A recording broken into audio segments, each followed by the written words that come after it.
নমস্কার বন্ধুরা, শুভ সকাল। তো আমার বঙ্গঘরে আপনাদের স্বাগত। আমি আজকে একটা টিফিন বানাচ্ছি। সেটা আগেও বানিয়েছি, এটা একটু অন্যরকমই হয়েছে। দেখুন, এটার মধ্যে দিয়েছি ডিম, গাজর একদম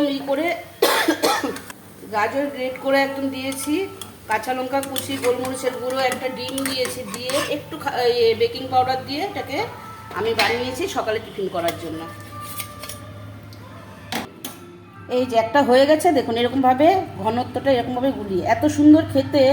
টিফিনে আপনারা মাঝে মধ্যে দেরি হয়ে গেলে টিফিনে আপনারা এটা খেতে পারেন। আমি একটু কেটে দেখাচ্ছি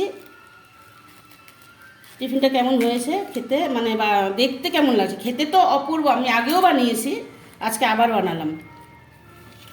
দেখুন এই যে ভেতরটা, এরকমভাবে আপনারা বানিয়ে বাচ্চাদেরকে, বাচ্চারা সবাই খেতে পারে।